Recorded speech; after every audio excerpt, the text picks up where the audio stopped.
Much of the video game industry is centered around innovation. Companies pushing cutting-edge real-time graphics, new and exciting ways to play on your favorite consoles, or creating new mechanics for games. As video games evolve from the days of Pong and the Magnavox Odyssey, developers and hardware companies continue to search for the best way to deliver their products to players across the globe. What started out as wanting to deliver the arcade experience at home in the 80s and early 90s turned into, how can home consoles be the center of the living room, with the addition of online connectivity and built-in media functions. With the need to constantly and consistently innovate, many game companies failed to create a large enough consumer base to continue into the present day, especially when it comes to consoles. By now, we're all used to being able to launch our favorite home console, browse the online store, make a purchase, and download that game directly onto the hard drive. While Steam launched into beta testing after its announcement at GDC 2002, the idea of being able to download full games onto a home console or computer wasn't very mainstream in the early 2000s. One unorthodox company decided to take the leap, asking consumers, what if you didn't have to leave your couch to buy and play your favorite video games? This is the history of the Phantom.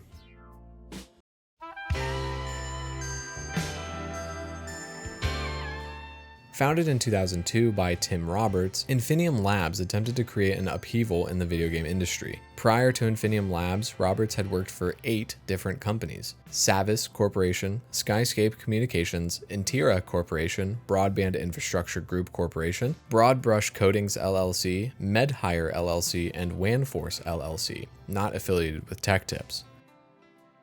One of his earlier employers was the previously mentioned Intera Corporation. Roberts served as the founder, CEO, COO, officer, and director from 1997 to 1999. He claimed on his own website, "Under my direction, company went from a valuation of $0 to $280 million with 245 employees." However, an article posted on February 9, 2001 by BizJournals shared that Intera actually cut its workforce by around 80 employees. Intera was also supposed to go public in May of 2000, but apparently convinced investors to give the company an additional $140 million before never going public. Intera was a net sourcing provider, essentially allowing other companies to outsource their IT work to them. According to an SEC filing, they were already more than $150 million in debt and had posted a loss for multiple years in a row, essentially never turning a profit. The company was sold to Divine Intraventures in March of 2001. Roberts was listed as investor, founder, CEO, chief visionary officer, and director of another company, Broadband Infrastructure Group Corporation, aka BIG, planned to nurture tech companies and develop a range of communications businesses. BIG executives reportedly lived the high life, sponsoring race cars in the Indy 500 and other races, hosting Hollywood parties, buying an interest in an airplane, and making thousands of dollars worth of improvements to a $35 million headquarters. Ultimately, BIG went bankrupt in November of 2000. 2 of the other companies listed, MedHire LLC and WANforce, appeared to be family operations, with Tim Roberts' mother running MedHire and brother running WANforce. The thing was, by the time Hard OCP had released their article, Infinium Labs had already been established. Founded in 2002, Infinium Labs announced the Phantom game console on January 20th, 2003. A website titled Homeland ended up doing an interview with Infinium Labs' official spokesperson, Steve Chilton. Homeland admitted that they had, quote, immediate skepticism, end quote, and called attention to the fact that some thought it was an outright hoax. Steve described the Phantom and delivery system as a way for gamers to have a, quote, better game playing experience, end quote, and also touted that game developers and publishers will benefit from a new distribution.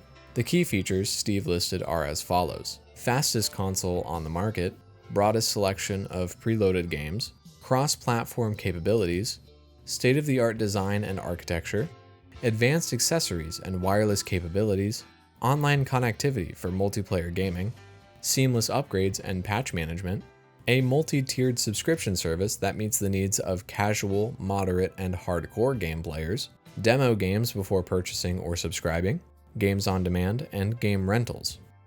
When asked about the fastest console bit, Steve stated, Infinium Labs will be announcing hardware configurations within the coming weeks, and that they plan to, quote, support more games than available on any other gaming console.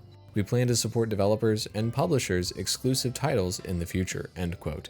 Which seems like code for, we don't currently have any exclusive titles. Steve also noted that Infinium Labs wasn't planning on actually developing games. Rather, they just wanted to support developers and publishers by providing another avenue to sell their games. Finally, Steve announced that Infinium Labs, quote, has engineered its prototypes and expects to unveil the new gaming console in March of 2003. The company intends to launch the game console to the US consumer market by November 2003. We will discuss price point in the future, end quote.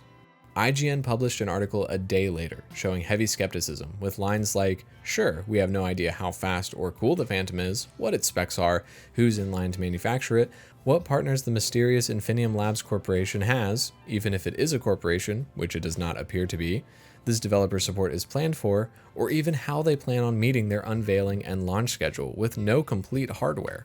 Hell, we know absolutely nothing of worth, but we're going to go ahead and say it's a scaled down PC, possibly powered by Linux or some kind of wacky Lindos, though likely a stock version of Microsoft's Money Machine, only with a far more simplified UI. With no substantial evidence to either prove or disprove the actual existence of the machine, we're going to go ahead and say nothing at all. It may be a hoax. It may be entirely dependent on network technology that isn't mature and an infrastructure that doesn't exist, and it may just be a cheap PC. But don't let our pessimism get you down. An official unveiling is expected in March of 2003, so we're planning on seeing it at GDC, an event Infinium claims to be attending, even though Infinium isn't actually on the exhibitors list. With nothing to show but 3D renders of the console, Infinium Labs was under some pressure to actually prove that this console wasn't vaporware and that it actually had substance to it. With the company actively looking to hire people with backgrounds in engineering, marketing, sales, business development, operations, finance, and information systems, despite the console's impending launch date, all signs seem to point to the company not being 100% serious, or at least not having anything of real substance. Tim Roberts' background in creating and founding companies that received a ton of investment, skyrocketed employment from 5 to 207 employees, and burned through a ton of cash, Infinium Labs seemed poised to fit the bill and made potential owners, members of the media, and developers for the potential console a bit wary. Hard OCP continued their digging, and in an article published in September 2003, 6 months after GDC, they outlined how they were unable to locate the Infinium Labs office, even though the address was public information connected to the website listing. Hard OCP went so far as to call Tim Roberts, who confirmed that there were, in fact, no physical offices for Infinium at the time of their phone call. Roberts is quoted as saying, "To get really good at doing this, you have to do multiple companies, and when you play high-risk games, you are not going to win all the time." Roberts also provided a different address for Infinium, which, when called, stated that the building they were in was a ghost town. In their own writing, Hard OCP came to the conclusion that the facts speak for themselves. Company closures, bankruptcy, investors losing millions of dollars, and current director positions where the company isn't even sure he works for them and cannot find his email address or telephone number. It's been documented by other sources that millions and millions of dollars were burned through in the last 6 years. We think it's possible that the same fate could very possibly befall Infinium Labs. Personally, we think this is a prime case of buyer beware.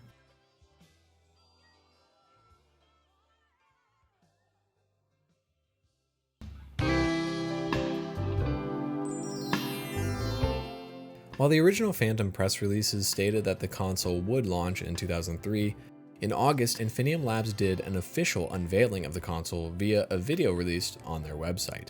Along with the video was another press release from Phantom, stating that the release had officially been delayed to Q1 2004. The reveal video was filled to the brim with even more buzzwords and nondescript information, like blazing fast processor speed, leading-edge technology, and Infinium continued to market the console as the fastest game console on the market. Some of the most intriguing offerings were the preloaded games that would, quote, appeal to a wide variety of users and gaming needs, the ability to download more games than offered by other game consoles, and seamless upgrades and patch managements. Infinium even promised that the Phantom itself was an upgradable console.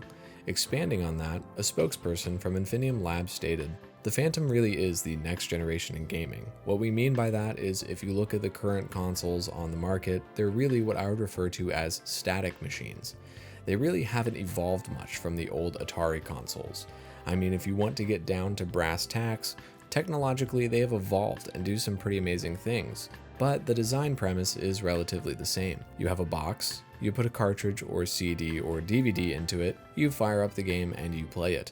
And when Sony or Microsoft decides to release a new system in 2005 or 2006, you have to buy a new box. It's really nothing more than an iteration of the old box you had. The biggest advertised feature of the Phantom was the ability to use the PhantomNet VPGN, Virtual Private Game Network, a network that allowed users to download, demo, or rent games, along with being able to join tournaments and contests, chat online, and receive news.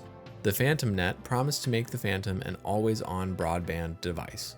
According to Infinium, that is really the key value. That is the major differentiation between static consoles, i.e. PlayStation 2 and Xbox, and the dynamic consoles, which is the Phantom.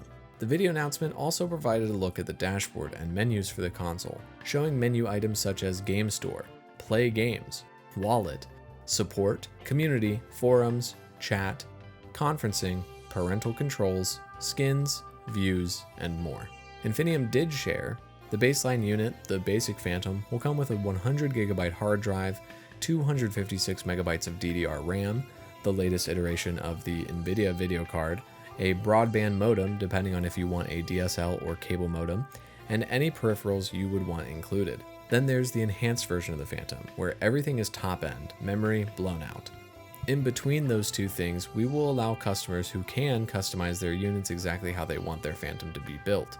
So if they want more memory or a bigger hard drive or a Wi-Fi modem, they can do that. With a hard drive, NVIDIA graphics card, a 3.0 GHz CPU, the Phantom had everything to be considered your run-of-the-mill home computer, except an operating system. In fact, someone asked that, saying, "Everything sounds PC-based," and then confusingly asked about USB peripherals rather than how it actually ran. Infinium answered anyways, confirming that the Phantom was running on a Windows XP kernel, allowing development to be a breeze, and Infinium would even provide the SDK at no cost to the developer. Finally, the Phantom was confirmed to have a price point for the baseline model set below $399, and the virtual private game network would run consumers $995 a month. Infinium made sure to mention, though, that the console came preloaded with games and noted that they'd be able to offer games at a much more affordable rate since there's not the package, not the shelf space, and typical retail expenses like that. Infinium acknowledged that they let the cat out of the bag too early, but promised that the Phantom and many of its preloaded games would be shown off at Comdex, an annual computer trade show held in Las Vegas from November 16th to the 20th. They also noted that Infinium would not be working with retailers such as Toys R Us or Walmart, and that all sales will be through the Phantom.net website. Looking at the list of exhibitors and participating companies for Comdex 2003, Infinium Labs is nowhere to be found. Infineon Technologies, a semiconductor manufacturer, appears, so maybe the Infinium spokesperson misspoke. With nothing else to show, in 2003, Tim Roberts announced that the Phantom gaming service and the Phantom would be making appearances at CES 2004, with the Phantom itself being shown off at the Microsoft Windows Embedded Device Showcase exhibit, and during a special gaming session. To quote Tim, "We're very excited to be showing the Phantom gaming service for the first time at North America's largest trade show. This show gives us the unique opportunity to present the Phantom firsthand to both consumers and industry insiders." According to GamesIndustry.biz, the Phantom was unveiled at CES, but only in the form of a box which was not turned on at all. Games Industry did confirm that it was a part of the Windows Embedded Devices showcase stand, but it wasn't powered on or used in a demonstration at all. Rob Fahey noted that the physical design of the box was almost exactly the same size as previous renders, or about the same size as a regular home computer, but did admit that with Infinium not demonstrating the console working at all, most consumers would still see it as a hoax. Fahey even wrote, "Hoax or not, however, such a lackluster and content-free unveiling for the machine on its first public outing is unlikely to boost confidence in the device, which promises a new way to deliver content for the games industry before ever actually making it to the market." Later that month, Kevin Bacchus, visionary co-creator of the Xbox, joined the staff. Infinium then went public and traded under the IFLB ticker. In an interview with Kikizo, Kevin detailed what attracted him to Infinium in the first place, including the idea that gaming should be more accessible, stating, "If video gaming is to grow into the powerhouse entertainment industry that we all expect it to, we need to embrace those customers and make it as easy for them to play the latest games as it is to switch on their television." So that's the dream of the Phantom Game Service, to become essentially the cable television of gaming.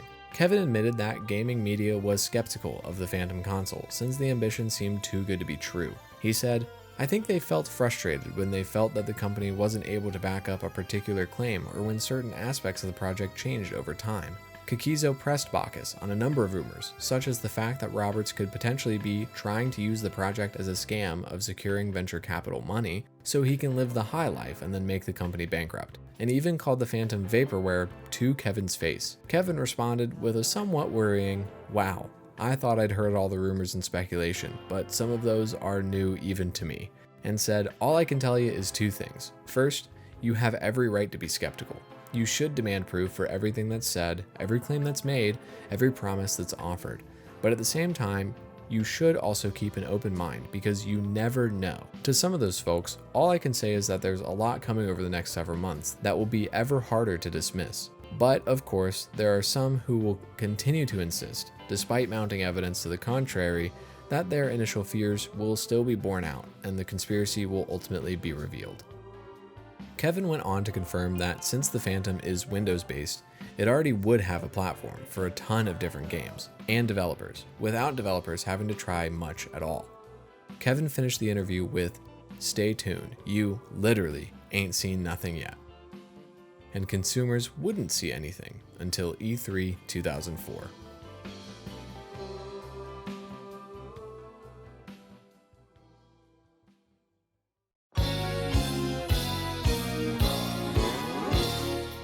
Electronic Gaming Monthly stated Infinium was going to show off a very real prototype this May of 2004, with a subscription price of $15 a month and a fee of no more than $300 for the hardware. The Phantom was primed to rear its ugly, possibly non-existent head at E3 2004. This is where my experience with the Phantom started. You see, I was working on my Nintendo DS video, reviewing footage, going through timelines, when all of a sudden, in an E3 show floor video, there it was, the Phantom. The Phantom itself was sandwiched in between announcements for the PlayStation Portable and the Nintendo DS, two competing consoles. Without another home console in competition, at least for new announcements, the Phantom was somewhat able to hold its own despite its rocky history. At E3 2004, among huge titles such as Halo 2, Half-Life 2, Metroid Prime 2, Spider-Man 2, and Devil May Cry 3, the Phantom somehow made it to the show floor. Video footage of E3 shows the Phantom running Unreal Tournament 2004, with a single wire coming out of the front and users using a keyboard and mouse combination to play. They did show off an interesting looking controller that had 7 face buttons on the right side, 2 buttons in the middle, and a D-pad rather than a joystick. The fact that users could download their games rather than buy physical copies was highlighted, and games such as Singles, Dark Horizons Lore, and Varmints were shown off on the device. It also had a new UI compared to the original announcement video, and the ability to switch between different profiles that had different themes. Parental controls was a noted feature, allowing parents to prevent their kids from playing M-rated games with password protection. Bacchus announced that the Phantom gaming service would release on November 18th. We're going to be launching the service on November 18th of this year, and for me that kind of seems like an eternity. And that anyone who signed up for a 2-year contract for the service would get the Phantom gaming console for free. We're going to give the hardware away for free to anybody who signs up for a 2-year service contract, just like a cell phone. A shop demo was shown on the E3 floor. Games would be split up into categories, and users would also be able to see more information about the games in the storefront and download demos, according to the presenter. The Phantom left E3 with a new look, a new release date, and some new footage floating around. While some believed the Phantom to be fake, there's no doubt they had a presence at E3 2004. In a 2004 Game Developer magazine, writer Dominic Milano stated that families would pay $29.95 per month over the 2-year contract to access the Phantom game service and use the accompanying hardware. Milano finished with, "Infinium is poised to make a run at lining up as many titles for the Phantom gaming service as possible." Game Informer reported in their July 2004 issue that gamers could pay an upfront fee of $199.99 to get the hardware itself, then pay $14.99 for the software subscription. The issue also stated, "It's certainly an impressive looking piece of industrial design, if a bit too reminiscent of a George Foreman grill. Inside, it's powered by an AMD Athlon XP 2500 Plus processor and an NVIDIA GeForce FX 5700 Ultra graphics processor. The most ingenious part of the Phantom's design is the lapboard controller, which tilts the keyboard on an incline, allowing the user to move the mouse underneath, for use on a couch or easy chair." Finally, Game Informer wrote that while the publishers who have signed on will be announced in August, Bacchus claims that the press will be impressed with the final list, characterizing publisher reaction to the Phantom as very enthusiastic. On September 23, 2004, GamesIndustry.biz wrote that Infinium Labs had indeed unveiled the preliminary list of publishers who signed up for the Phantom console. Companies such as Codemaster, Eidos, Interplay, Vivendi Universal Games, Atari, and smaller publishers such as Garage Games, Kuma Reality, Enlight, and Riverdeep were announced, and Infinium stated that they had signed 500 titles for the Phantom, including over half of the 50 best PC games of all time. In Game Informer's writing of the announcement, they noted that no specific titles were announced, and more information would come at the platform's launch, which had been pushed back to sometime in 2005, which was also confirmed by Electronic Gaming Monthly. Infinium has once again missed their release date. Later in June 2005, Bacchus joined G4 TV for an episode of Attack of the Show. On June 6th episode, Bacchus showed the console and keyboard off to host Kevin Pereira, swearing on the Phantom and a copy of Zelda to show that the console was real. It is in fact a real console. I would swear on a copy of Zelda. Oh, wow. Yeah, there you go. Okay. Bacchus attempted to pitch the Phantom more as a piece of software that has hardware with it rather than a console. Showing off a skinnable user interface, Bacchus did state that the Phantom had the guts of a PC, as he showed off more features of the Phantom gaming service. Displaying the online store with a bumped map box of the game, Thief Deadly Shadows on screen, Bacchus claimed the online shop allowed you to see just as much info as you would when viewing the game in store. He also stated that each title, whether it was included in the service or if it was a paid title, would have demos, allowing users to download and try games for a limited amount of time. You can try that game for 15-20 minutes and see if it's worth paying for. And the reason you can try a PC demo with this is because of your DRM. You're confident that no one's going to be able to crack this. Well, and also because it's dedicated hardware, right? I mean, this Right. box, it streams down a proprietary format and it's cached on the hard drive of the box. Great, So I'm let's going to go stream. ahead and I'm going to go ahead and buy this. It's going to come up with my fake credit card number. Everybody at home, jot down that number. That's exactly. Okay, all right. Something that was previously shared by Infinium. Bacchus did share a few new features though, including the fact that the Phantom service would manage hard drive space for you, which allowed for some titles to be cached onto the drive and helped get players into the action even faster. You could view the progress of any downloads you had started and even play other games while it was downloading. Kevin Pereira asks how this feature was different from Xbox Live, which was announced with the 360, to which Bacchus replied that the Xbox Live Arcade didn't allow you to download full titles, only games like Peggle and DLCs. Comes out. They unveil the 360 and they say, you know, Xbox Live is going to be a marketplace. You can download games, you can do all that. Right. Do you worry then at this point, okay, well, Microsoft's probably going to get an installed base. They could perhaps offer PC games. Well, how not can really. you differentiate yourself I from mean, like obviously, another download service? Having created the Xbox, I really want to see that thing successful Sure. as well. But you know what they're doing is really kind of different than what we're doing. What they're doing is basically talking about going out and buying a game at retail, bringing it home, and then adding incremental content to it. Okay, so I can get extra levels, and I can get extra tracks, weapons, characters, scenarios, things like that. That's really great. If you look at Xbox Live Arcade, that's exciting too, but you know only if you're really excited about Ms. Pac-Man and Bejeweled. Haven't We're they talked talking about the ability to download demos though, or perhaps download sure, full games? Sure, So- but you know, because of the relationship that Microsoft has with retailers, they're actually really more excited about going and driving people out to retail to buy discs and bringing them home. If you think about Xbox as being kind of like a DVD player, think of us as being like a cable box. We're not going to replace game consoles. We're not going to put them out of business. This is just another way to get access to content. Okay. So you can see. He further stated that it wasn't the Phantom's aim to drive consoles out of business, stepping away from the direct comparisons and again likened the hardware to more of a cable box rather than a DVD player.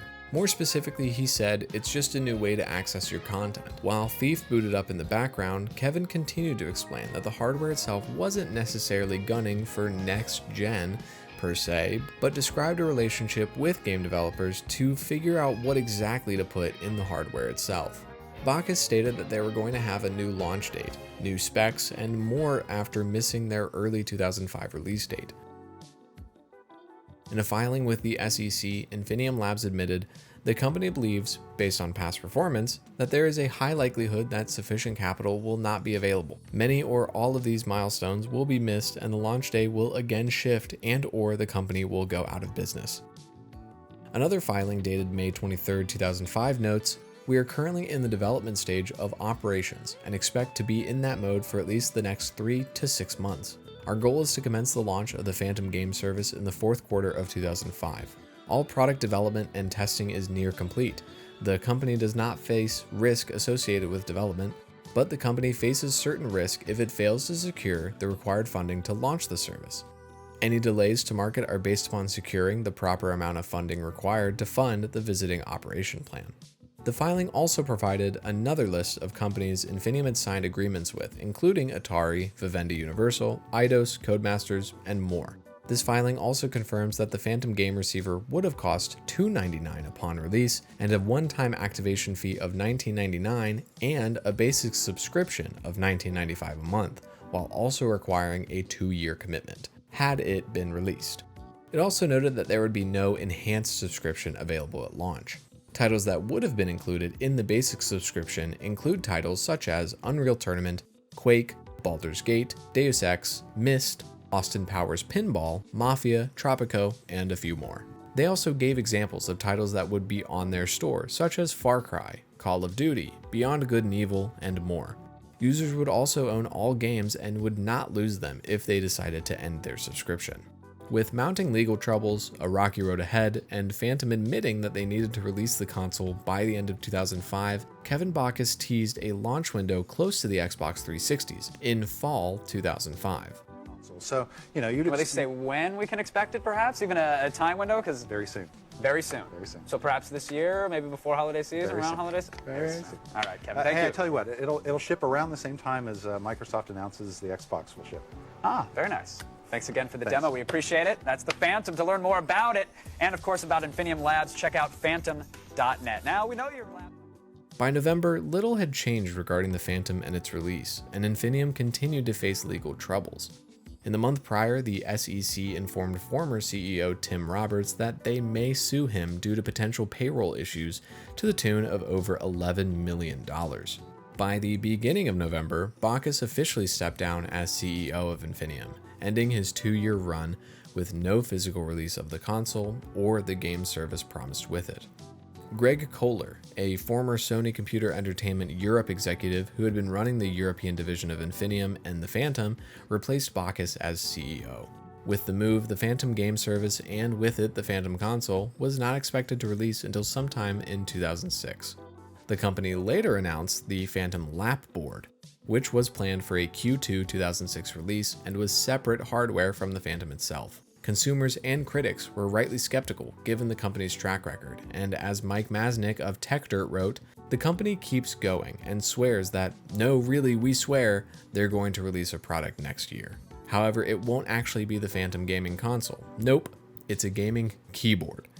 And it won't be available until at least the second quarter, meaning, hey, look at that, it's vaporware. In July of 2006, the largest change to the company since the Phantom was announced happened.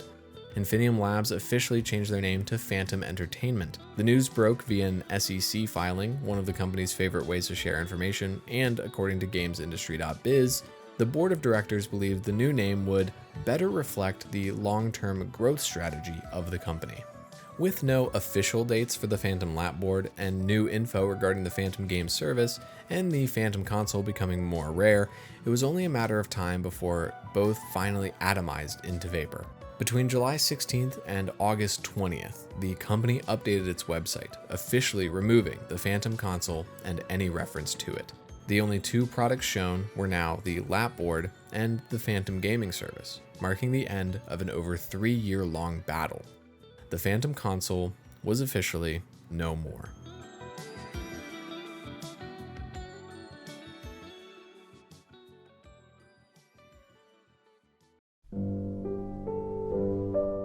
In Greek mythology, one of the most famous stories is about Daedalus and his son Icarus. Daedalus, a well-known craftsman and architect, was imprisoned after building the labyrinth for King Minos. While attempting an escape from their prison, Icarus, with his wings spread wide, ignored his father and continued to soar higher and higher until eventually the heat of the sun melted the wax holding it all together, causing Icarus to plummet to an untimely death. The phrase, "fly too close to the sun," comes to mind when people, artists, engineers, and even companies are too ambitious for their own good. The Phantom could be that, or it could simply be another story in a long list of tales where greed and capitalism took precedent over actually making something worthwhile. An announcement at the beginning of the year with nothing but a 3D render of the console, multiple delays, a redesign, skipping trade shows, SEC filings, attempting to sue media publications that wrote poorly of the console and its founder, and many, many more threads weave a story that many had guessed correctly since the beginning of the Phantom's long journey to a quiet cancellation. That it was, indeed, just vaporware.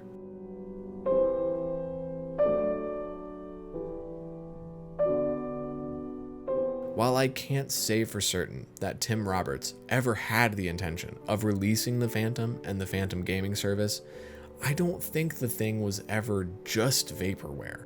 Kevin Bacchus wasn't new to the console industry, and the Xbox achieved a solid fan base, enough to warrant a whole line of consoles, starting with the majorly successful follow-up, the Xbox 360. With Bacchus also getting in on a lawsuit with Phantom Entertainment, alleging he had not received wages and paid time off compensation, I doubt that Bacchus and other members of the Phantom team just gave up or decided not to try. Hard OCP later destroyed a Phantom prototype at a QuakeCon after winning their lawsuit. John Ehringer of 5kHz.com examined the innards of the prototype Phantom, the version 2 that would show up at E3 2004, the place where this long journey of ours began. The prototype has display output, power input, and even a sticker on it that hints towards the system running Windows XP. Once opened up, the specs of this version of the prototype are as follows: an AMD processor running at 1.2 GHz, two 256MB RAM sticks for a total of 512MB, a GeForce FX 57 Ultra with 128MB of VRAM, an 80GB hard drive, and an air duct made from a Pepsi 12-pack. Ehringer wrote that he was attempting to get the console to boot successfully and to get the user interface started, but no updates have been posted to the website since. Based on this information by Ehringer, the Phantom appears to be exactly what Bacchus and company stated it was: a fairly capable consumer PC with special sauce software built in to allow it to connect to the Phantom game service, while also being couch-friendly. Whether the prototype shown at E3 was running a really advanced website, a video, or actually software that had been developed, we may never know. And unfortunately, we may never know what caused the Phantom to get shelved forever, whether it was getting funding for the project or getting the Phantom game service running. Either way, the console itself never came out. And so the Phantom continued to soar ahead, vying for a future of gaming that the console industry of 2004 would not catch up to until the late 2000s. It flew and flew higher and higher, wanting players to engage with their titles in new ways and play PC games right off the couch. An idyllic future where players would not have to go to the store and purchase a game, but a future where players could just download the title right from the comfort of their own home. In the overall history of video games, it's all too common for consoles and companies to fail. The Jaguar, the Virtual Boy, the Apple Pippin, the 3DO, the Saturn, all of these failed while being a part of a fairly saturated console market. The Phantom was different, however. They were attempting to burst onto a scene that had already been clearly defined by the three major companies of the time: Nintendo, Sony, and Microsoft. In the years to come after the Phantom console's failure, Steam rose in popularity, allowing users to download games onto their computer. However, a living room equivalent wouldn't come for Steam until Big Picture Mode released in 2012. Before that, in 2009, OnLive would be announced. Using Windows virtualization techniques and a proprietary video codec, users would be able to stream games directly to their devices in 2010. With a living room equivalent OnLive gaming system releasing later on, OnLive was similar, but not quite what the Phantom console had promised. Eventually, Steam would offer another similar alternative, the Steam Machine, which officially released in 2015. This microcomputer ran Linux-based Steam OS rather than a Windows-based system and allowed users to both install and stream titles from their PC to the Steam Machine. With a provided controller, the Steam Machine was as close to what the Phantom Games system and the Phantom Games service hoped to achieve. Much like the Virtual Boy, Dreamcast, and many other failed consoles, the Phantom Games system simply had an idea for the future of games a few years too early. It was too ambitious, and like many other consoles in gaming history, flew too close to the sun. Or maybe it never really existed in the first place.